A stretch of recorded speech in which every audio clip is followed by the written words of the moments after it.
नमस्कार खबरों के इस बुलेटिन में तुहाडा स्वागत है। मैं हाँ तनु शर्मा। पहला पेश ने चोणवीं खबरां। भारतीय जनसंघ के संस्थापक डॉक्टर श्यामा प्रसाद मुखर्जी की जयंती मौके उपराष्ट्रपति एम वेंकैया नायडू, प्रधानमंत्री नरेंद्र मोदी और होरनां आगुआं ने डॉक्टर मुखर्जी वालों देश की एकता और अखंडता लई कीते गए कामां नूं याद किया।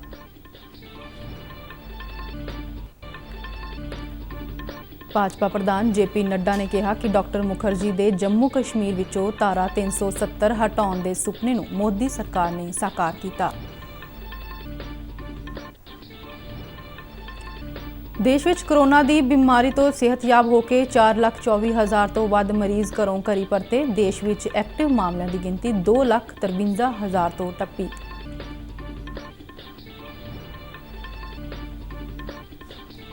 वंदे भारत मिशन तहत भारत वालों अमरीका लिए 11 तो 19 जुलाई तक 36 उड़ानां संचालित कीतियां जाणगियां। अज शाम तो बुकिंग शुरू। श्री अमरनाथ यात्रा ते जाण वाले श्रद्धालुओं की लाजमी तौर पर कोविड जांच करवाई जाएगी। बाबा बर्फानी की पवित्र आरती का दूरदर्शन तो सीधा प्रसारण किया जाएगा। ते हुण खबरां विस्तार नाल। उपराष्ट्रपति एम वेंकैया नायडू ने उगे सिक्ख्या शास्त्री ते विद्वान डॉक्टर श्यामा प्रसाद मुखर्जी नूं उन्हां दी जयंती मौके श्रद्धांजलियां भेंट कीतियां। अपने ट्वीट स्नेह विच उपराष्ट्रपति ने लिखिया कि डॉक्टर मुखर्जी एक सच्चे देश भगत सन जिन्हां ने जम्मू अते कश्मीर नूं भारत दा अनिखड़वां अंग बनाए रखण लई अपना बलिदान दे दिता। मात भूमि लई उन्हां दा प्यार हर एक देशवासी नूं ताउमर प्रेरणा दिंदा रहेगा। प्रधानमंत्री नरेंद्र मोदी ने भारतीय जनसंघ दे संस्थापक डॉक्टर श्यामा प्रसाद मुखर्जी नूं उन्हां दी जयंती मौके शरदा दे फुल भेंट कीते ने। एक ट्वीट स्नेह विच उन्होंने डॉक्टर मुखर्जी नूं याद करदिआं लिखिया कि वह एक नेक देश भगत सन जिन्हां ने भारत के विकास विच लासानी योगदान पाया। उन्होंने भारत की एकता नूं अगे वधाउण लई दलेराना यतन कीते। उन्हां दे विचारां ते आदर्शां ने देश भर दे लखां लोकां नूं ताकत दित्ती।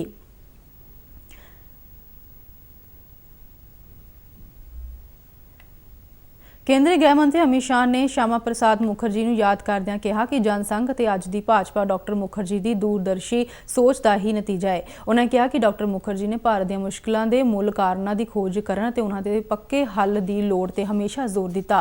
सूचना ते प्रसारण मंत्री प्रकाश जावड़ेकर ने डॉक्टर मुखर्जी नूं याद करदिआं ट्वीट राहीं कहा कि वह एक राष्ट्रवादी सोच वाले आगू सन जिन्हां ने भारत की एकता ते अखंडता लई अपनी जान कुर्बान कर दी। डॉक्टर मुखर्जी की जयंती मौके शहीदी पार्क विच होए एक समागम दौरान केंद्रीय मंत्री डॉक्टर हर्षवर्धन, दिल्ली बीजेपी के प्रधान आदेश कुमार गुप्ता, संसद मैंबर हंसराज हंस और होरनां बीजेपी आगुआं ने डॉक्टर मुखर्जी नूं श्रद्धांजलियां भेंट कीतियां। बीजेपी के कौमी प्रधान जेपी नड्डा ने अज एक वीडियो कॉन्फ्रेंसिंग राहीं पश्चिमी बंगाल के वर्करां नूं संबोधन किया। इस दौरान आरएसएस के संस्थापक डॉक्टर श्यामा प्रसाद मुखर्जी का जिक्र करदिआं उन्होंने कहा कि डॉक्टर मुखर्जी ने जम्मू कश्मीर नूं देश का अनिखड़वां अंग बनाए रखण लई अपना बलिदान दे दिता सी।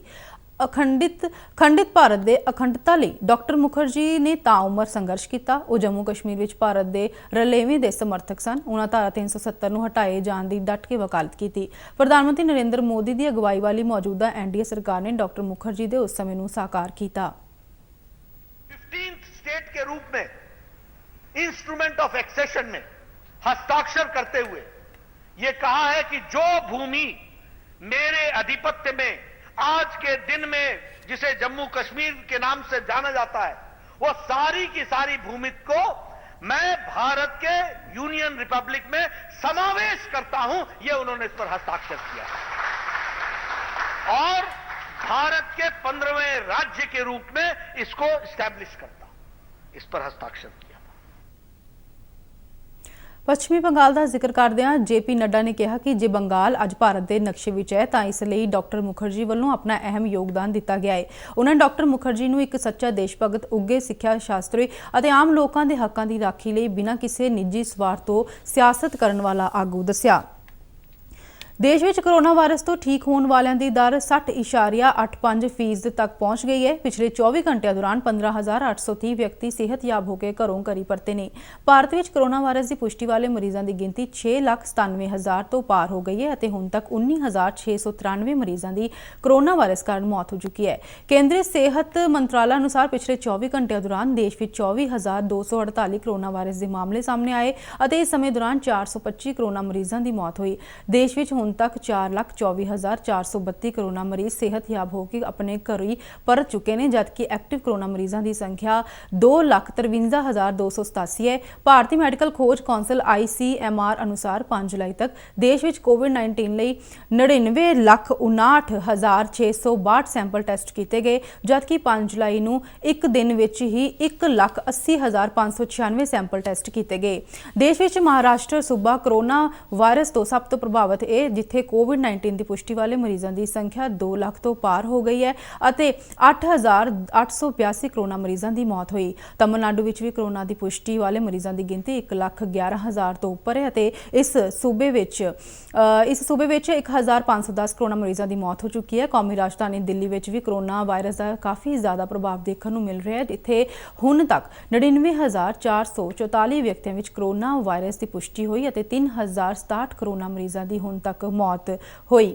ਇਧਰ ਪੰਜਾਬ ਵਿੱਚ ਵੀ ਕੋਰੋਨਾ ਵਾਇਰਸ ਦੀ ਪੁਸ਼ਟੀ ਵਾਲੇ ਮਰੀਜ਼ਾਂ ਦੀ ਗਿਣਤੀ ਵਿੱਚ ਵਾਧਾ ਲਗਾਤਾਰ ਜਾਰੀ ਹੈ। ਸੂਬੇ ਵਿੱਚ ਹੁਣ ਤੱਕ 6,283 ਕੋਰੋਨਾ ਮਰੀਜ਼ਾਂ ਦੀ ਪੁਸ਼ਟੀ ਹੋ ਚੁੱਕੀ ਹੈ, ਜਦਕਿ ਇਸ ਮਹਾਮਾਰੀ ਨਾਲ ਮਰਨ ਵਾਲਿਆਂ ਦਾ ਅੰਕੜਾ 164 ਤੱਕ ਪਹੁੰਚ ਚੁੱਕਾ ਹੈ। ਸੂਬੇ ਵਿੱਚ 4,408 ਮਰੀਜ਼ ਸਿਹਤਯਾਬ ਹੋ ਕੇ ਘਰੋਂ ਘਰੀ ਪਰਤ ਚੁੱਕੇ ਨੇ। ਇਸ ਵੇਲੇ ਪੰਜਾਬ ਵਿੱਚ ਕੋਰੋਨਾ ਐਕਟਿਵ ਮਾਮਲਿਆਂ ਦੀ ਗਿਣਤੀ 1,711 ਹੈ। ਇਸ ਵੇਲੇ ਲੁਧਿਆਣਾ ਜ਼ਿਲ੍ਹੇ ਵਿੱਚ ਕੋਰੋਨਾ ਵਾਇਰਸ ਦੇ ਸਭ ਤੋਂ ਵੱਧ 1,079 ਮਰੀਜ਼ ਮਿਲੇ ਨੇ ਅਤੇ ਜ਼ਿਲ੍ਹੇ ਵਿੱਚ 24 ਵਿਅਕਤੀਆਂ ਦੀ ਇਸ ਬਿਮਾਰੀ ਕਾਰਨ ਮੌਤ ਹੋਈ। ਅੰਮ੍ਰਿਤਸਰ ਜ਼ਿਲ੍ਹੇ ਵਿੱਚ 957 ਕੋਰੋਨਾ ਮਰੀਜ਼ਾਂ ਦੀ ਪੁਸ਼ਟੀ ਹੋਈ ਹੈ ਅਤੇ 48 ਮਰੀਜ਼ਾਂ ਦੀ ਹੁਣ ਤੱਕ ਮੌਤ ਹੋ ਚੁੱਕੀ ਹੈ। ਜਲੰਧਰ ਜ਼ਿਲ੍ਹਾ ਵੀ ਪੰਜਾਬ ਦੇ ਜ਼ਿਆਦਾ ਪ੍ਰਭਾਵਿਤ ਜ਼ਿਲ੍ਹਿਆਂ ਵਿੱਚ ਸ਼ੁਮਾਰ ਹੈ, ਜਿੱਥੇ ਹੁਣ ਤੱਕ COVID-19 ਦੀ ਪੁਸ਼ਟੀ ਵਾਲੇ 841 ਮਰੀਜ਼ ਮਿਲੇ ਨੇ ਅਤੇ ਜ਼ਿਲ੍ਹੇ ਵਿੱਚ 21 ਵਿਅਕਤੀਆਂ ਦੀ ਇਸ ਮਹਾਮਾਰੀ ਕਾਰਨ ਮੌਤ ਹੋਈ।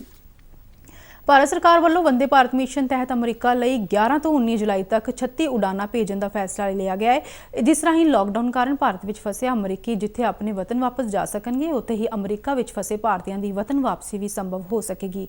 ਕੇਂਦਰੀ ਸ਼ਹਿਰੀ ਹਵਾਬਾਜ਼ੀ ਮੰਤਰੀ ਹਰਦੀਪ ਸਿੰਘ ਪੁਰੀ ਨੇ ਟਵੀਟ ਰਾਹੀਂ ਇਹ ਜਾਣਕਾਰੀ ਦਿੰਦਿਆਂ ਕਿਹਾ ਕਿ 에ਅਰ ਇੰਡੀਆ ਵੱਲੋਂ ਚਲਾਈਆਂ ਜਾ ਰਹੀਆਂ ਇਹਨਾਂ ਵਿਸ਼ੇਸ਼ ਉਡਾਨਾਂ ਵਿੱਚ ਸਫ਼ਰ ਕਰਨ ਦੇ ਚਾਹਵਾਨ ਅੱਜ ਰਾਤ 8 ਵਜੇ ਤੋਂ 에ਅਰ ਇੰਡੀਆ ਦੀ ਵੈਬਸਾਈਟ ਤੇ ਜਾ ਕੇ ਆਪਣੀ ਸੀਟ ਬੁੱਕ ਕਰਵਾ ਸਕਦੇ ਨੇ। ਵੰਦੇ ਭਾਰਤ ਮਿਸ਼ਨ ਦੇ ਚੌਥੇ ਗੇੜ ਤਹਿਤ 4 ਜੁਲਾਈ ਨੂੰ ਆਬੂ ਧਾਬੀ ਅਤੇ ਸ਼ਾਰਜਾਹ ਤੋਂ 3,463 ਭਾਰਤੀ ਮੂਲ ਦੇ ਨਾਗਰਿਕ ਵਤਨ ਵਾਪਸ ਪਰਤੇ ਨੇ। ਇਸ ਗੇੜ ਤਹਿਤ 500 ਤੋਂ ਵੱਧ ਉਡਾਨਾਂ ਰਾਹੀਂ Bahrain, Dubai, Auckland, Moscow, Washington, New York, Toronto, Chicago, London, Sydney, Riyadh ਅਤੇ ਹੋਰਨਾਂ ਥਾਵਾਂ ਤੋਂ ਭਾਰਤੀਆਂ ਨੂੰ ਵੱਖ-ਵੱਖ ਜਹਾਜ਼ਾਂ ਰਾਹੀਂ ਵਤਨ ਵਾਪਸ ਲਿਆਂਦਾ ਜਾਵੇਗਾ।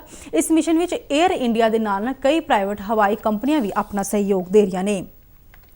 ਅਮਰਨਾਥ ਯਾਤਰਾ ਤੇ ਜਾਣ ਵਾਲੇ ਸ਼ਰਧਾਲੂਆਂ ਨੂੰ ਇਸ ਵਾਰ ਲਾਜ਼ਮੀ ਤੌਰ ਤੇ ਕੋਵਿਡ ਦੀ ਜਾਂਚ ਕਰਵਾਉਣੀ ਹੋਵੇਗੀ। ਇਸ ਦੇ ਲਈ ਹਰ ਇੱਕ ਸ਼ਰਧਾਲੂ ਦਾ RT-PCR ਟੈਸਟ ਕਰਵਾਇਆ ਜਾਵੇਗਾ। ਸੁਪਰੀਮ ਕੋਰਟ ਵੱਲੋਂ ਅਮਰਨਾਥ ਯਾਤਰਾ ਲਈ ਬਣਾਈ ਗਈ ਸਬ ਕਮੇਟੀ ਵੱਲੋਂ ਜੰਮੂ ਕਸ਼ਮੀਰ ਦੇ ਮੁੱਖ ਸਕੱਤਰ BVR ਸੁਬਰਾਮਨੀਅਮ ਦੀ ਅਗਵਾਈ ਹੇਠ ਜੰਮੂ ਵਿੱਚ ਹੋਈ ਮੀਟਿੰਗ ਦੌਰਾਨ ਅਮਰਨਾਥ ਯਾਤਰਾ ਦੀਆਂ ਤਿਆਰੀਆਂ ਬਾਰੇ ਸਮੀਖਿਆ ਕੀਤੀ ਗਈ। ਮੁੱਖ ਸਕੱਤਰ ਨੇ ਦੱਸਿਆ ਹੈ ਕਿ ਕੁਦਰਤੀ ਕਰੋਪੀ ਕਾਨੂੰਨ ਤਹਿਤ ਬਣਾਈ ਗਈ ਸੂਬੇ ਦੀ ਕਾਰਜਕਾਰੀ ਕਮੇਟੀ ਨੂੰ COVID-19 ਮਹਾਮਾਰੀ ਦੇ ਚੱਲਦਿਆਂ ਕੁਝ ਵਿਸ਼ੇਸ਼ ਹਦਾਇਤਾਂ ਦਿੱਤੀਆਂ ਗਈਆਂ ਨੇ। ਅਮਰਨਾਥ ਯਾਤਰਾ ਕਰਨ ਦੇ ਇੱਛੁਕ ਸਾਰੇ ਸ਼ਰਧਾਲੂਆਂ ਦੀ ਜੰਮੂ ਕਸ਼ਮੀਰ ਵਿੱਚ ਦਾਖਲ ਹੋਣ ਤੇ ਹੀ ਟੈਸਟ ਕਰਵਾਏ ਜਾਣਗੇ।